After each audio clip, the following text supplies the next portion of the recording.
Sa ngalan ng Ama at ng Anak at ng Espiritu Santo, Amen. ang pagpapala ng ating Panginoong Hesu Kristo, ang pag-ibig ng Diyos Ama, at ang makikipagkaisa ng Espiritu Santo, naway sumainyong lahat. At sumaiyo rin. Mga kapatid, aminin natin ang ating mga kasalanan upang tayo'y maging marapat gumanap sa banal na pagdiriwang. Inaamin ko sa makapangyarihang Diyos at sa inyo mga kapatid na lubha akong nagkasala sa isip, sa salita at sa gawa at sa aking pagkukulang. Kaya isinasamo ko sa mahal na Birhen Maria, sa lahat ng mga anghel at mga banal, at sa inyo mga kapatid na ako'y panalangin sa Panginoong ating Diyos. Kaawaan tayo ng makapangyarihang Diyos, patawarin tayo sa ating mga kasalanan, at patnubayan tayo sa buhay na walang hanggan. Amen. Panginoon, kaawaan mo kami. Panginoon, kaawaan mo kami. Kristo, kaawaan mo kami. Kristo, kaawaan mo kami. Panginoon, kaawaan mo kami. Panginoon, kaawaan mo kami. Manalangin tayo. Ama naming makapangyarihan, ipagkaloob mong kami maging handa para sa Pasko ng pagkabuhay ng iyong anak, upang ang aming inakong kusang pagtitiis ay magbunga ng wagas na pagmamalasakit sa pamamagitan ni Jesucristo, kasama ng Espiritu Santo, magpasawalang hanggan. Amen.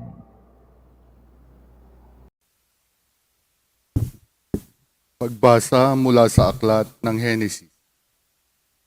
Mas mahal ni Israel si Jose kaysa ibang mga anak, sapagkat matanda na siya nang ito'y isinilang. Iginawa niya ito ng damit na mahaba at may manggas. Dinamdam ito ng kanyang mga kapatid at ayaw nilang pakisamahang mabuti si Jose. Nasa Siquem ang mga kapatid ni Jose at doon inaalagaan ang kawan ng kanilang ama. Sinabi ni Israel, "Gumaya ka at sumunod sa iyong mga kapatid." Sumunod si Jose at natagpuan ang mga kapatid sa Dotan. Malayo pa siya ay natanaw na ng mga ito. Nagkaisa silang patayin siya. Sinabi nila, "Ayan na ang mapanaginipin. Patayin natin at ihulog sa balon at sabihing sinila ng mabangis na hayop. Tingnan natin kung ano ang mangyayari sa kanyang mga panaginip." Narinig ito ni Ruben at binalak na iligtas si Jose. Sabi niya, huwag nating patayin. Huwag natin siyang pagbuhatan ng kamay. Ihulog na lamang natin sa balon. Sinabi niya ito sapagkat ang balak niya ay iligtas ang kapatid. Paglapit ni Jose, hinubdan nila ito at inihulog sa isang tuyong balon. Habang sila'y kumakain, may natanaw silang pangkat ng mga Ismailitang mula sa Galaad. Ang kanilang mga kamelyo ay may kargang mga gagawing pabango na dadalhin sa Ehipto. Sinabi ni Juda sa kanyang mga kapatid, "Wala tayong mapapala kung patayin natin ang ating kapatid. Mabuti pa'y ipagbili na lamang natin siya sa mga Ismailita kaysa ating saktan. Siya'y kapatid din natin, laman ng ating laman at dugo ng ating dugo. At sila'y nagkasundo. Nang malapit na ang mga mangangalakal, iniahon nila si Jose at ipinagbili sa halagang 20 pirasong pilak. At si Jose dinala ng mga Ismailita sa Ehipto. Ang salita ng Diyos. Salamat sa Diyos. Ang tugon po sa bawat saknong ng salmo. Gunitain ng malugod ang dakilang gawa ng Diyos. Ulitin po natin. Gunitain ng malugod ang dakilang gawa ng Diyos. Sa lupain nila'y mayroong tagutom na ipinarating itong Panginoon, kung kaya nagdahop sila sa pagkain. Subalit ang Diyos sa unahan nila'y may sugong lalaki. Tulad ng alipin, ibinenta nila ang batang si Jose. Gunitain ng malugod ang dakilang gawa ng Diyos. Mga paa nito'y nagdanas ng hirap nang ito'y ipangaw. Pati leeg niya'y pinapagkwintas ng kulyar na bakal, hanggang sa dumating ang isang sandali na siya'y subukin nitong Panginoon, na siyang nangakong siya'y tutubusin. Gunitain ng malugod ang dakilang gawa ng Diyos. Ang kinasangkapan niya'y isang hari, siyang nagpalaya. Pinalaya siya nitong haring ito na namamahala. Doon sa palasyong tahanan ng hari, pinapamahala. Sa buong lupain, si Jose ginawa niyang katiwala. Gunitain ng malugod ang dakilang gawa ng Diyos.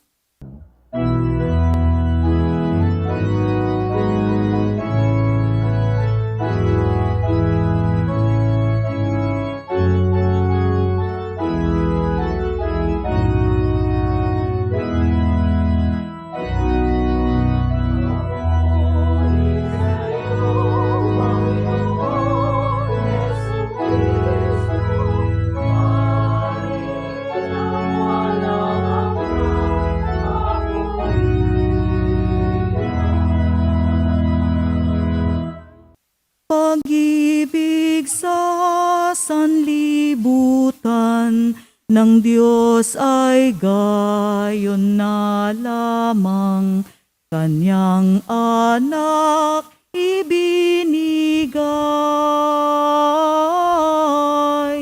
upang mabuhay kailanman ang nananalig na tunay.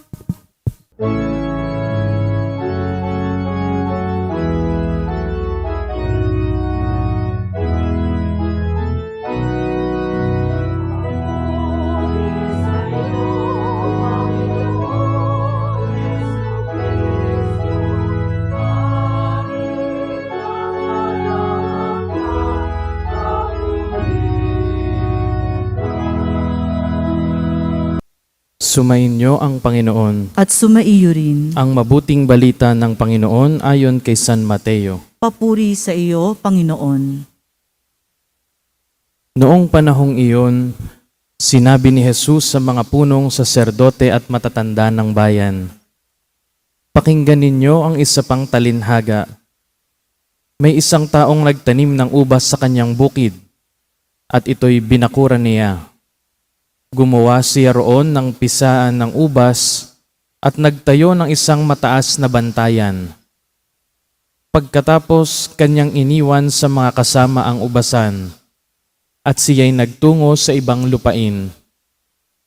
Nang dumating ang panahon ng pitasan, pinapunta ng may-ari ng ubasan ang kanyang mga alipin upang kunin sa mga kasama ang kanyang parte. Ngunit sinunggaban ng mga kasama ang mga alipin. Binugbog nila ang isa, pinatay ang ikalawa, at binato naman ang ikatlo. Pinapunta uli ng may-ari ang mas maraming alipin, ngunit gayon din ang ginawa ng mga kasama sa mga ito. Sa kahuli-hulihay, pinapunta niya ang kanyang anak na lalaki. Igagalang nila ang aking anak, wika niya sa sarili. Ngunit nang makita ng mga kasama ang anak, sila'y nag-usap-usap. Ito ang tagapagmana.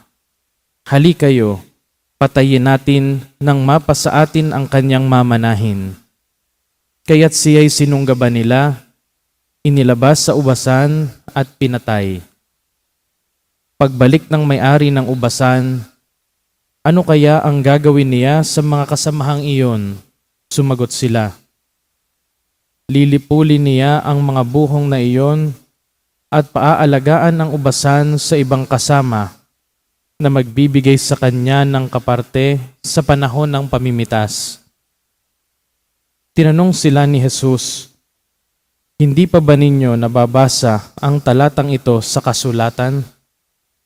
Ang batong itinakwil ng mga tagapagtayo ng bahay, ang siyang naging batong panulukan. Ginawa ito ng Panginoon at ito'y kahanga-hanga. Kaya nga sinasabi ko sa inyo, hindi na kayo ang paghaharian ng Diyos, kundi ang bansang maglilingkod sa Kanya ng tapat. Narinig ng mga punong saserdote at ng mga pariseyo ang mga talinhaga ni Jesus, at naunawaan nilang sila ang pinatatamaan niya.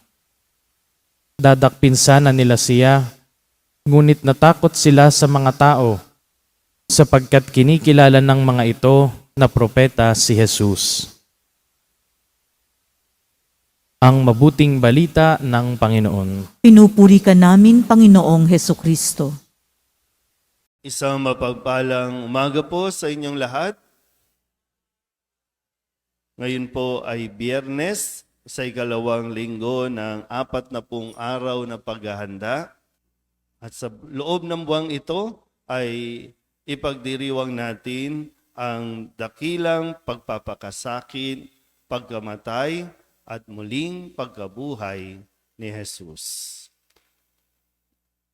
Muli, ang paanyaya sa atin ay makipagkasundo, humingi ng kapatawaran, magbalik loob sa Diyos.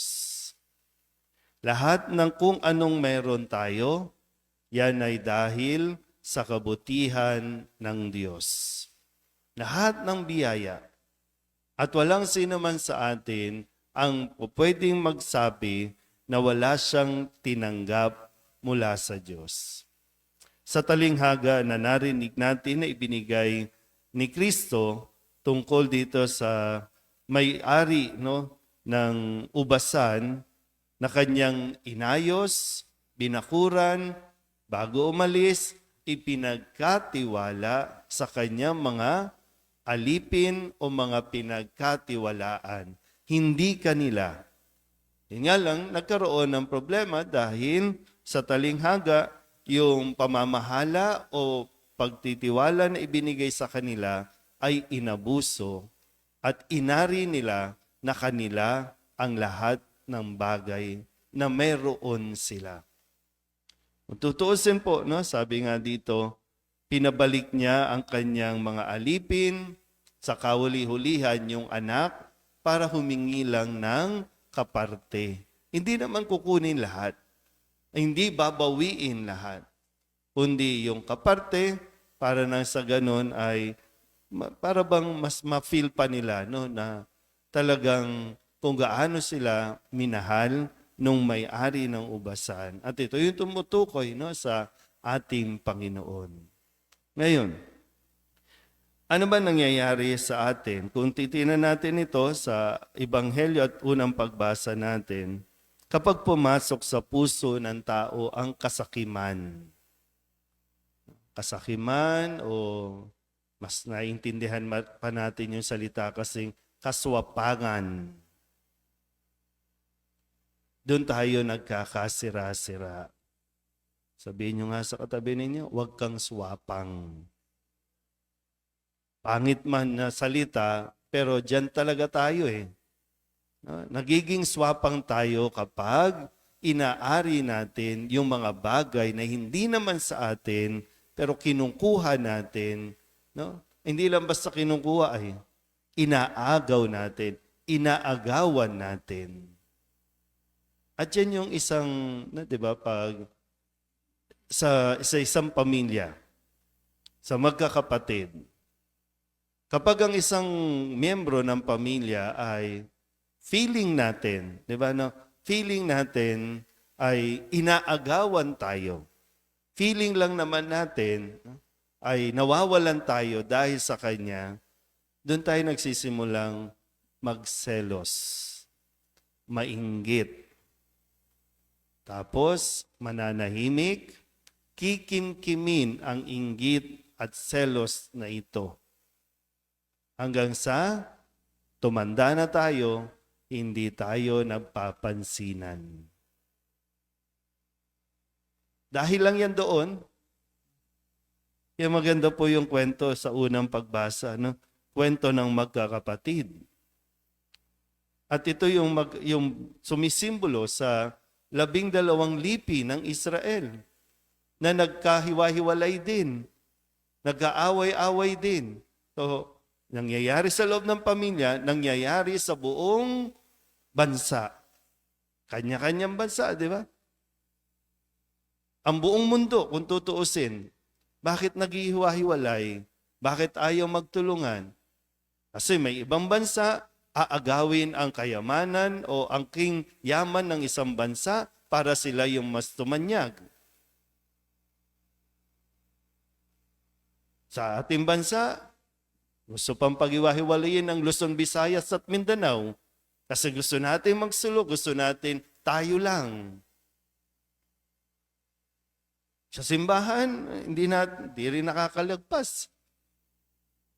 Mga miyembro ng mga organisasyon, mga naglilingkod, pag pinamamayani yung inggit, yung pride, akin ito, kami ito, nauna kami dito, dito na kami tumanda. Diba? Kwento natin to.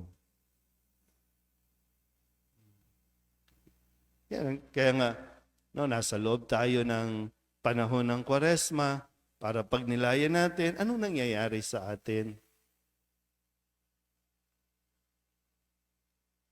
Sabihin nyo nga ulit sa katabi ninyo, alisin mo ang inggit. Alisin natin yun. Ikaw lang naman yan. Tayo lang naman kasi yan. No? Kung hindi mo aalisin ang inggit sa puso mo, hindi mo makukuhang maging masaya at lalong-lalo na hindi mo hahayaan at hindi ka papayag maging masaya ang ibang tao. At kung tutuusin po no, sa kwento natin, saan ka dinala o dinadala ng inggit, ng pride, ng kasakiman na nandiyan sa puso natin? Saan ka dinadala? Kasi kung hindi na talaga nagiging mabuti, itigil mo na. Parang hayaan mo, i-let go mo na. Ipaubaya mo na. Yung takot mo na mawawalan o maubusan ka, mauunahan ka, iniisip mo lang yan. Tumatanda. Yung realidad po, tumatanda na, ayaw pa rin mag-usap. Tumatanda na, ayaw pa rin magpansinan. Pag nagkakwentuhan, di ba may mga ganun, no? Pag nagkakwentuhan, anong pinagmulan? Kasi hindi kayong binilhan ng bagong damit. Di ba? Nung tatay, yung pag binalikan mo lang naman Yung lumang sapatos, yun yung pinasuot sa'yo. Pero yung ito, yung kapatid mo, bago. Pero hindi mo na siya pinansin. Ano mangyayari sa atin ito? Kaya ayusin. May pagkakataon pa, may panahon pa tayo, at nawa, samantalahin natin ito. Huwag tayong mamuhay doon sa pangit na pag-uugali natin. Na siya rin namang ginagamit na panunukso ng demonyo sa atin. Pakinggan natin ang mga salita ni Kristo na ibinibigay sa atin sa araw-araw. Amen?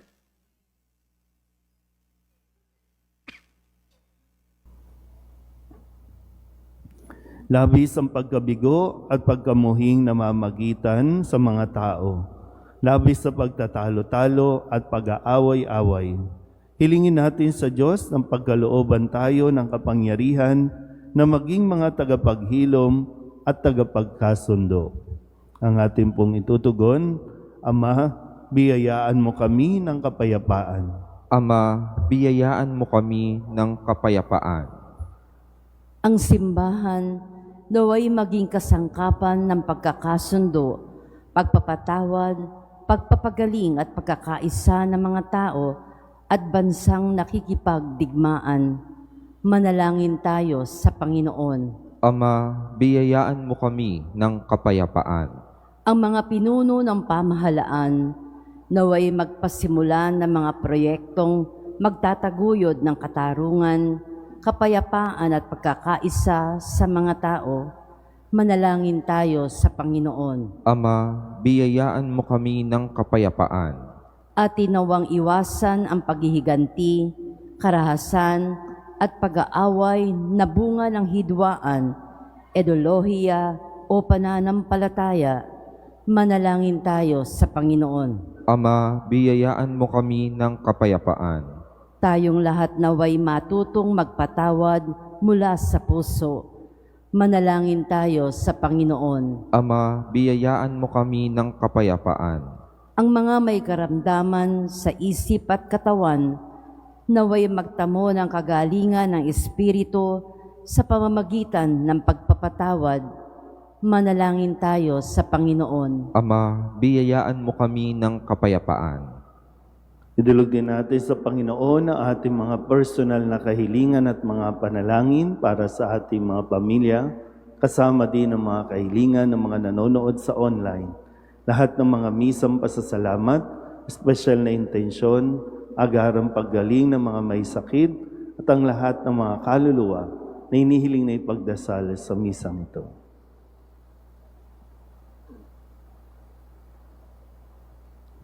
Ang lahat ng ito inihiling namin sa ngalan ni Kristong aming Panginoon. Amen.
Manalangin kayo mga kapatid upang paghahain natin ang kalugdan ng Diyos amang makapangyarihan. Tanggapin nawa ng Panginoon itong paghahain sa iyong mga kamay, sa kapurihan niya at karangalan, sa ating kapakinabangan, at sa buong sambayanan niyang banal. Ama naming lumikha, tanggapin mo ang aming mga alay na niloob mong magdulot ng iyong pakikipagtipan upang ito ay aming mapakinabangan bilang tagapagbigay ng iyong paglingap at pagmamahal sa pamamagitan ni Jesucristo kasama ng Espiritu Santo magpasawalang hanggan. Amen. Sumainyo ang Panginoon. At sumaiyo rin. Itaas sa Diyos ang inyong puso at diwa. Itinaas na namin sa Panginoon. Pasalamatan natin ang Panginoong ating Diyos. Marapat na siya ay pasalamatan. Ama naming makapangyarihan, tunay nga marapat na ikaw ay aming pasalamatan sa pamamagitan ni Jesucristo na aming Panginoon. Sa pagbabakasakali mong kami bubuti, isinugo mo si Jesucristo upang pangunahan kami bilang pagsunod sa iyong atas na bigay. Ipinahayag ng iyong anak ang iyong kalooban na ang mga apit-dukha ay kanyang damayan. Ngayon ay iyong inihahandog ang pagkakataong aming maisaloob ang kanyang ganap at kusang paglilingkod upang sa iyo'y lagi kaming makasunod. Kaya kaysa ng mga anghel na nagsisiawit ng papuri sa iyo nang walang humpay sa kalangitan, kami nagbubunyi sa iyong kadakilaan.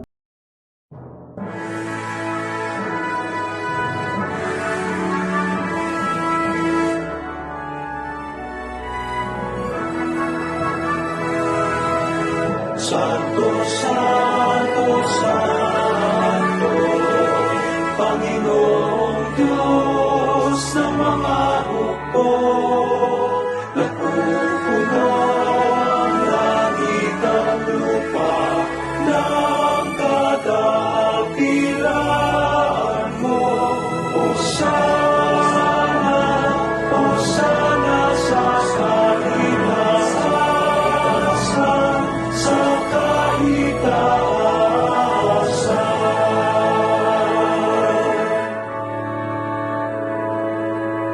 pinagpala ang naparirito sa ngalan ng Panginoon. Hosana, Hosana sa kaitaasan, sa kaitaasan, sa kaitaasan.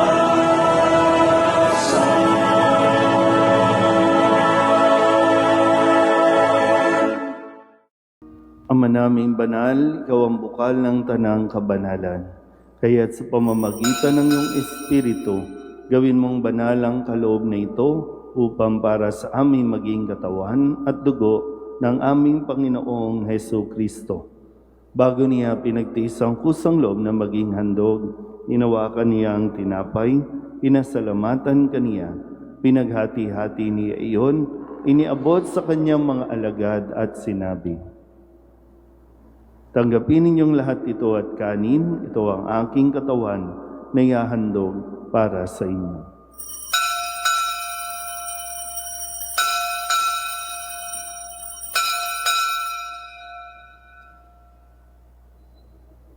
Gayun din naman nang matapos ang hapunan, inawakan niya ang kalis, muli kaniyang pinasalamatan. Iniabot niya ang kalis sa kanyang mga alagad at sinabi,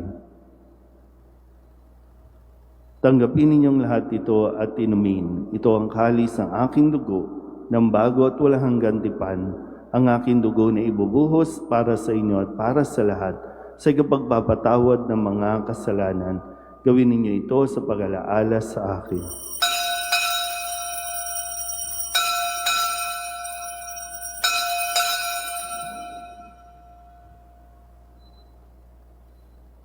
Ipagbunyi natin ang misteryo ng pananampalataya. Si Kristo'y namatay, si Kristo'y nabuhay, si Kristo'y babalik sa wakas ng panahon. Ama, ginagawa namin ngayon ang pag-alaala sa pagkamatay at muling pagkabuhay ng iyong anak. Kaya tiniaalay namin sa iyo ang tinapay na nagbibigay buhay at ang kalis na nagkakaloob ng kaligtasan. Kami nagpapasalamat dahil kami iyong minarapat na tumayo sa harap mo para maglingkod sa iyo.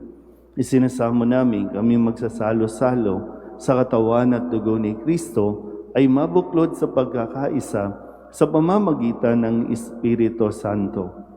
Ama, lingapin mo ang iyong simbahang laganap sa buong daigdig. Puspusin mo kami sa pag-ibig kay San Francisco na aming Papa at ni Jose na aming Obispo at ng Tanang Kaparian. Alalahanin mo si Edita na tinawag mo mula sa daigdig na ito. Nung siya'y binyagan, siya'y nakaisa ni Kristo sa pagkamatay. Ngayong siya'y pumanaw, naway makaisa siya ni Kristo sa pagkabuhay. Alalahanin mo rin ang mga kapatid naming nahimlay na may pag-asang sila'y muling mabubuhay, gayon din ang lahat ng mga pumanaw. Kawaan mo sila at patuloyin sa iyong kaliwanagan. Kawaan mo at pagindapating kaming lahat na makasalo sa iyong buhay na walang wakas. Kaysa ng mahal na Birheng Maria na ina ng Diyos, ng kabiyak ng puso niyang sa San Jose, kaysa ng mga apostol at ng lahat ng mga banal na namuhay dito sa daigdig ng kalugod-lugod sa iyo. May pagdiwang nawa namin ang pagpupuri sa ikararangal mo sa pamamagitan ng iyong anak na aming Panginoong Hesu Kristo. Sa pamamagitan ni Kristo, kasama niya at sa Kanya, ang lahat ng parangal at papuri ay sa iyo, Diyos Amang makapangyarihan, kasama ng Espiritu Santo, magpasawalang hanggan.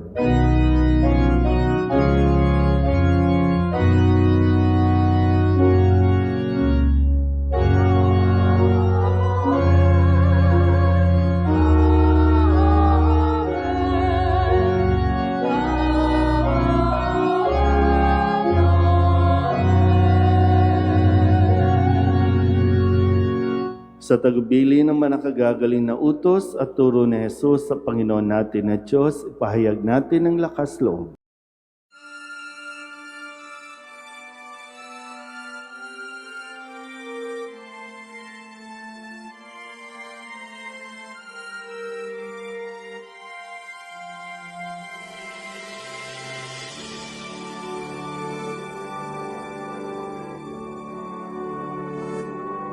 Ama namin sumasalangit ka, sambahin ang ngalan mo, mapasa amin ang kaharian mo, sundin ang loob mo, dito sa lupa para ng sa langit. Bigyan mo kami ngayon ng aming kakanin sa araw-araw, at patawarin mo kami sa aming mga sala, para ng pagpapatawad namin sa nagkakasala sa amin. At huwag mo kami ipagikusa sa tukso, at pinagya mo kami sa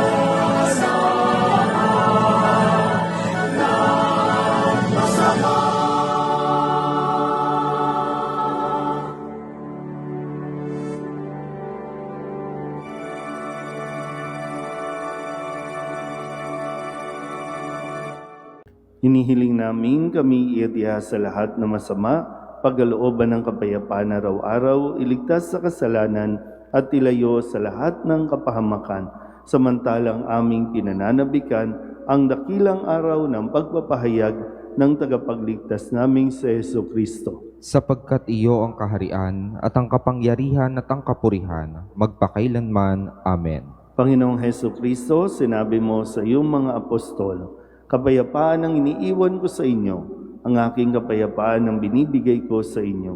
Tunghayan mo ang aming pananampalataya at huwag ang aming mga pagkakasala. Pagkalooban mo kami ng kapayapaan at pagkakaisa ayon sa iyong kalooban, kasama ng Espiritu Santo, magpasawalang hanggan. Amen. Ang kapayapaan ng Panginoon ay laging sumainyo. At sumaiyo rin. Magbigayan po tayo ng kapayapaan sa isa't isa.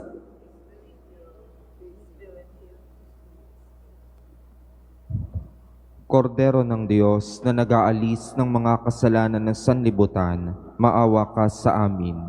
Kordero ng Diyos na nag-aalis ng mga kasalanan ng sanlibutan, maawa ka sa amin.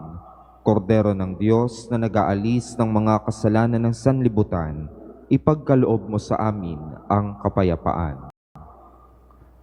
Ito ang kordero ng Diyos. Ito ang nag-aalis ng kasalanan ng sanlibutan.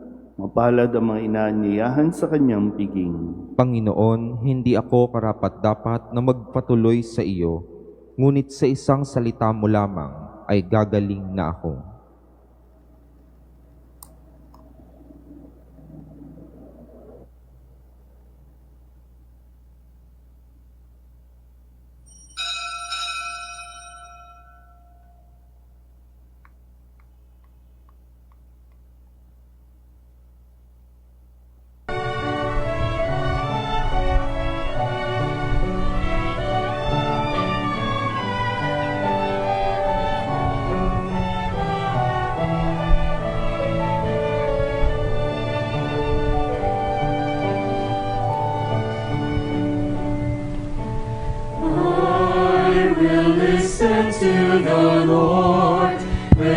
listen to the voice of his people, serve them with all my heart. I will listen to his words and call upon the Lord for his people to live in faith and truth and in love.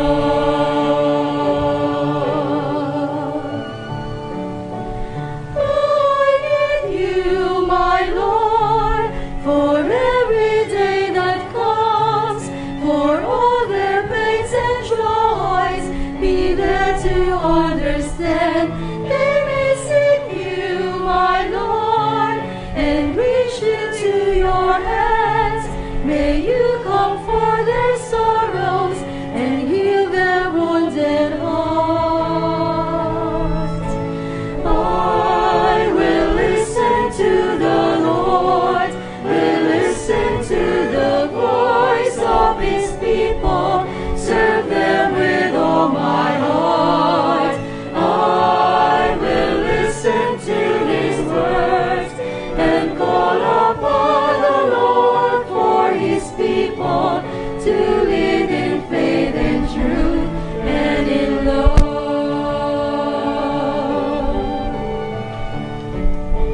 I will in you, my Lord, show them your truth and love. When darkness overspreads them, your light shines from above. I will be there, my Lord, to lead at your command. Together at one table, feed them the bread of love.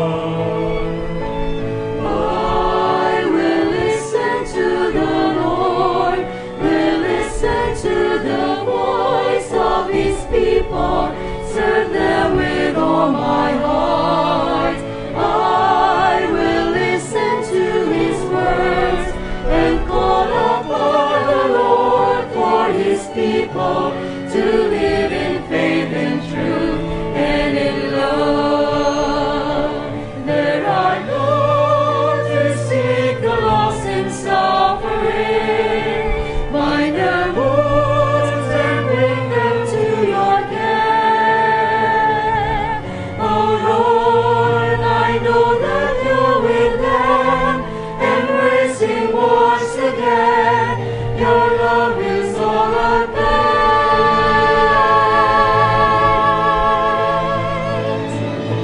I will listen to the Lord, will listen to the voice of his people, serve them with all my heart.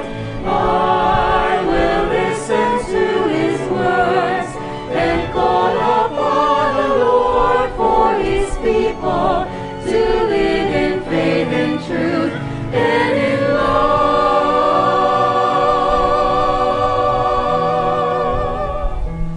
I will listen to the Lord and call upon the Lord for his people to live in faith and truth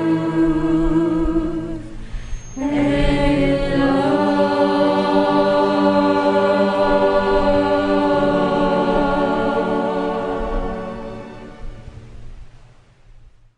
Panalangin para kay Nuestro Padre Jesus Nazareno. Katamis-tamisang naming mahal na Poong Jesus Nazareno, Diyos at manunubos ko, na naglalakbay sa kalbaryong pasan-pasan mo ang krus na nagpagpapakuan sa iyo. Akong abang makasalanan na naging dahilan ng iyong di masayod na hirap ay nagpupuri sa iyo at nagpapasalamat na bilang maamong kordero ay buong hinahong tinanggap mo sa ibabaw ng iyong balikat ang kahoy ng iyong kamatayan, upang doon mawakasan ang aking mga kasalanan at ng sandaigdigan. Patawarin mo ako, o butihing Jesus, inaamin ko ang aking mga sala at ako'y nananalig na dahil sa kabutihan mong walang kahulilip, ay hugasan mo ng iyong dugo. iniibig kita ng higit sa lahat ng bagay. Ipinangangako na ako'y magiging matapat hanggang sa oras ng aking kamatayan. Patnubayan mo ako, Diyos ko, ng iyong biyaya at ihatid mo ako sa landas ng iyong mga utos, diyan sa iyong langit na kaharian. Siya nawa.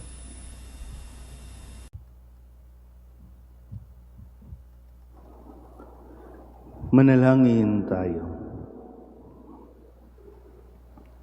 Ama naming mapagmahal, ang banal na pakikinabang namin ngayon ay magdulot nawa ng kagalingang sa aming nauukol at pagkadalisay ng aming makasalanang kahapon. Kami naway laging makasalo mo sa habang panahon sa pamamagitan ni Jesucristo kasama ng Espiritu Santo magpasawalang hanggan. Amen. Sumainyo ang Panginoon. At sumaiyo rin. At pagpalain kayo ng makapangyarihang Diyos, Ama at Anak, at Espiritu Santo. Amen. Tapos sa banal na misa, humayo tayo sa kapayapaan ni Kristo. Salamat sa Diyos. Magandang umaga po.